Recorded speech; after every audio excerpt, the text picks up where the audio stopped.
Hey everyone, Silent Dream or Silent here, and welcome to my Mysterium mod tutorial.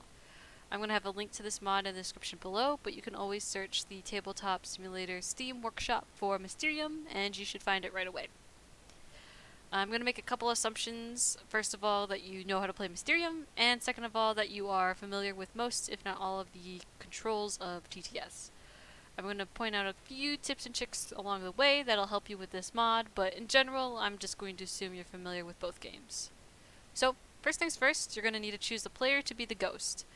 You're going to need the host to click that player's name. Let's say it was myself, so you'll click my name in the top right, and then you're going to click change color. Again, make sure the host does this because you need to change the person's color to black or Game Master.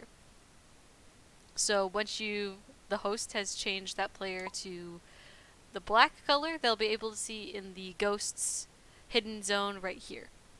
More on this zone and play area later. For now, we need to focus on the pad to the right, which is how we're going to set up the game. Just a note, you can set up the game manually by clicking skip, but I'm assuming you're here for the tutorial on scripting, so we'll go ahead with the scripted setup. The first menu is for you to choose the number of players, including the ghosts that will be playing. For this demonstration, we'll be doing 5. As you can see, I'm actually only playing with myself right now in single player, so if you're one of those people who likes to check out a mod and make sure it's all working before you actually set up a server with it, you're totally welcome to do that. There shouldn't be any problems. So let's go ahead and click next. You can also see there is a back button that you can click to go back to the previous menu to change anything if needed. So the rules, and more so the modes of the game, because this isn't a difference between English and Russian languages as it is between English and Russian publications of Mysterium. So the English publication has 3 different difficulties. You can see here. It'd be helpful if I selected it. You can see here, easy, medium, hard, standard. However, the original Russian publication actually has 4 different difficulties, and easy through hard on Russian is actually more difficult than easy through hard for the English rules. So if you are a more experienced player in Mysterium, I would recommend trying out the Russian hardcore rules and those difficulties. Honestly, me and my friends pretty much always pick Russian expert these days because we're such seasoned players. But for this demonstration, we're going to choose English and hard. I would recommend this for new players or beginner players who want a little bit of a challenge. And generally, I would say English medium is a good starter difficulty. So, the next menu we have are expansions. These are optional, as you can see by the title. And if you ever want to know more about any of these menu options, you can always click the header, and you'll get a little tooltip in the chat that tells you about them. So as you can see, hidden secrets and promo cards add more cards to the base game, vision cards, character, location, and object cards. Secrets and lies adds all of the same things and a different third pillar. More on that later. I know why you're here. You want to play Mysterium and all of the expansions, so I'm going to select all of them for this demonstration. So like I said, the third pillar menu pops up if you select Secrets and Lies. So the original third pillar is the objects, or what was used to kill the ghost. If you select Secret and Lies and you select Stories, which is what it adds to the game, that is a different alternate third pillar which answers the question of why the ghost was killed, basically the motive behind their death. So I'm going to click that for this demonstration so you can get an idea for what stories are in a Mysterium game. The last menu that we have are vision card additions from other games, Dixit and Imaginarium namely. Dixit and Imaginarium are very similar games to each other, and they have very similar cards to the vision cards in Mysterium, where they're very abstract and creative. Me and my friends have found that these cards add quite a bit of difficulty, so if you are interested in adding them, I would recommend dialing back on the difficulty mode that you selected previously. Honestly, we prefer not to play with the Dixit or Imaginarium cards, but they're definitely there if you're up for a challenge.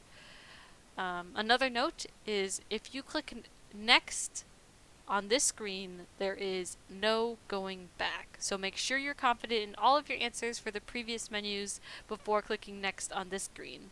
I am 100% confident, so let's go ahead and move on. So it says click the button on the pad once everything loads, as well as an error popped up. The error popped up because we clicked stories, but don't worry, it's just a colloquial error. There shouldn't be any issues with playability of the game. I'm currently working through this error right now to see if I can't get it removed, but like I said, it shouldn't affect your gameplay in any way. So, like I said, we'll need to wait until everything loads. Well, not everyone needs to wait. As long as the host is at 100%, you can go ahead and click this button and everything should be fine. If you're playing with somebody who has a particularly old or slow computer, I would recommend that you wait until they have loaded as well. And just to be on the safe side, if you want to wait until everyone has loaded, the more the better. So in any case, at least when the host has been loaded in 100%, go ahead and click this button here. Now, since we're playing a less than full game, so 6 or fewer players, we're going to need to select which colors or which seats are in the game. As you can see, it's prompting us to click choose for the players. So basically, you're going to want to click choose on the bags in the play areas of the players who are playing. In this game, we're just going to say the 4 players closest to me are playing. And we'll just click choose on all of these. Normally the players would click choose on their bags, but since it's just me, I have to click it for them. So as you can see, it automatically deals out your clairvoyance tokens, and it also automatically deals out the cards in the ghost area, so you know which cards belong to which color. So, you're going to want to get started by shuffling and then drawing the vision deck, of course. The script already shuffles the vision deck, but I know people are going to want to shuffle it anyway just for that extra randomness. Now, your TTS instincts are most likely telling you to hover over this deck and then press a number to draw that many cards. However, if you're black and you do this, it's going to deal all of the cards to all of the players. Let me demonstrate. So let's say I want to just draw 2 cards. I press 2, and it drew 2 cards to everyone, except myself.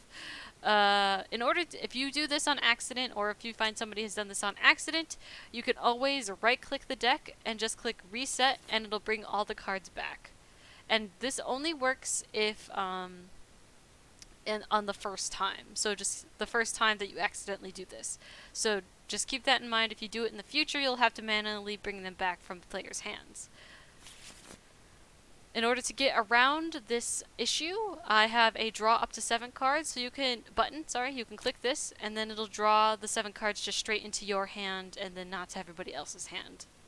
So here are the cards, and you can see by default I have at the bottom of my screen my hand as a UI. If you want to get rid of this, you can always press H, and you can press H again to reveal it.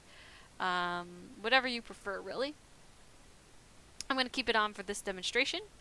If you would like to deal one of these cards straight to a player's hand, you can go ahead and right-click on it, and then hover Deal, and then deal to the color of your choice. Once you've done that, you can click draw up to 7 again, and you'll draw, like I said, back up to 7. In the real game, you would have tokens that you would move away from your secret board to indicate you've already given players cards. But in this game, we have some buttons at the top of each column to let you know if you need to give them a card still, or if you click it, you've already given that player a card. So since I already gave Red a card, I clicked the corresponding button, and it's grayed out, and it has indicated that I already gave Red a clue or a card for this round. You can do that for everyone on the round, and then when you start a new round, you can click Reset Clue Given Buttons, and it'll reset them all to needing a clue state. In addition to the buttons at the top of each column, you also have buttons on each card, In the top left, or sorry, top right, you'll have an X that allows you to flip over cards, just like in the real game, to indicate that that color, that player has moved on to the next stage. So let's say yellow was successful in their character guess this round, so I'll click this to indicate that they've moved on to the locations. And then once they've moved on location, I can click this card to indicate they've moved on to motive. And you can see a couple motive cards right here, or story cards of essentially why the ghost was killed in this case. Instead of zooming in like I am now, you can always hover on a card and press Alt to zoom in on it like so. You can also use your normal zoom functions while holding Alt, such as your scroll wheel, to zoom in and out like so as well, if you would like to do that. You see that there's also a flip button on the back of the card, so if you'd like to, you can always click this if you accidentally flipped a card over or you just want to view it again. At the end of the game, during the final epilogue stage, you most likely will want to see all of the cards that you flipped over again, so you can just click reset cards to flip all of the cards face up in this play area right here. When a player has successfully guessed a card, don't forget to remind them to unlock their card. A lot of players forget that these are locked. You can hover over a card and press L to unlock it, and then you'll be able to drag it and place it in your play area like so. And I'm just collecting a few cards here so I can demonstrate the final epilogue phase. Oh, but before I do that, one last thing is, depending on the difficulty you select, you'll have a certain number of ravens, which is shown here on the pad. So on English hard difficulty, you have one raven for the entirety of the game, and in order to use a raven, you can click Use Raven button to help track the number of ravens you used. Additionally, if you like to be a completely silent ghost, this facilitates you indicating that you've used a raven, by making an announcement and then playing a sound. So I'll demonstrate that now.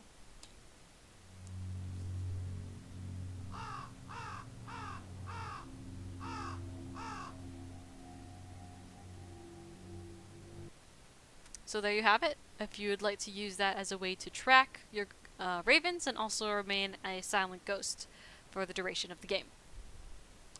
Alright, so when you are ready to start your final round, also known as the epilogue, you can click the Start Epilogue button right here. And as you can see, it displays a board out in the middle of the table here with the corresponding colors. And additionally, it creates hidden zones for all of the players to vote inside of. Now, once so while you're deciding what 3 cards you'd like to use for your final clue, the players can place their cards onto the corresponding spots onto this board right here. Like so. I would recommend that these cards get locked down just in case something happens. It's always nice to keep them locked so no one can fiddle with them.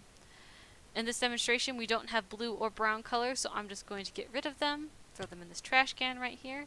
And then once everyone's placed down their cards, you can go ahead and flip over these color tokens to show the number side of the tokens, so you know which set you are voting for with your clairvoyance tokens, which you should similarly flip to their number side.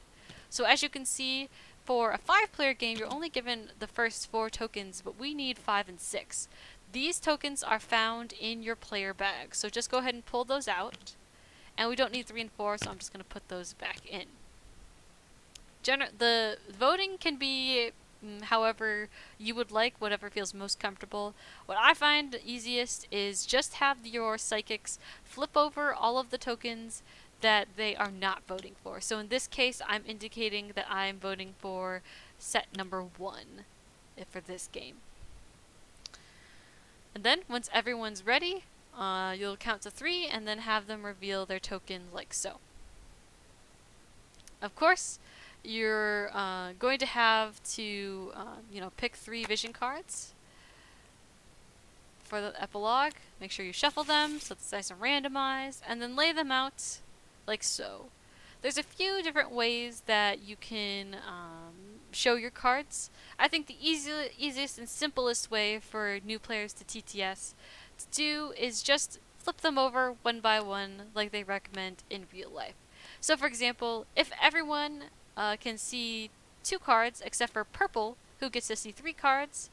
I would have flipped these 2 cards over first, waited for yellow, red, and white to vote, and then once they've all finished voting, I would have flipped over the 3rd card so purple can vote. Of course, like I said, there are ways to facilitate simultaneous voting, but that's a little bit outside of the scope of this video. Also, keep in mind that when you choose your final round token, it is a choice, and in order to select it, you're going to right-click this final round token, and then click Search. Then you go ahead and select whichever token you'd like. Let's say I'm choosing 1 in this case. Click and drag to place it out onto the table, or wherever you would like it, and you can place it, say, on the question mark of the epilogue board, like so. From final remarks, make sure that clairvoyance points are tracked on your clairvoyance pads. I usually like the psychics to do that themselves, so you can increase and decrease by 1 or 2, as you can see here, and it's tracked like so. At the top of the table, you can see the clairvoyance track, so in this case you would need 5 points to see 2 cards and 7 points to see 3 cards. I generally keep discarded clairvoyance tokens in this area, and if I select one here, it will snap to the corresponding color like you see there. This clock is your round and timer if you so wish to have a timer. I recommend playing the game on 15 degrees of rotation, because in order to rotate this, you're going to click on the yellow hour hand, which is the round hour, the round counter, and you're going to use your rotate, your Q and E or scroll wheel to rotate this to, say, the 2nd hour, the 3rd hour, for whichever round you happen to be on.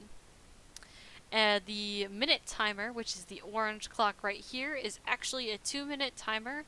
If you have another timer that you prefer to use in TTS or in real life, you can totally use that, but this is a part of the mod, so you can go ahead and hover on this and again press L to unlock to start a 2-minute timer. And again, you don't always have to use a timer. I know some people like to house rule where there's no timer, but again, this is a feature of the mod that you are welcome to utilize if you would like to. Once you are done, once the time is up, so again, this is 2 minutes, so once it's back in the 12 o'clock position, that's 2 minutes, and then you can just lock it again to stop the timer from moving like so. Obviously, it's not in the 12 o'clock position, but again, just for demonstrational purposes. I think that's it for this tutorial. If you have any questions or concerns, go ahead and go to that link in the description to the mod, and link up in one of those discussions attached to that mod. Thank you so much for watching, and I'll see you all next time.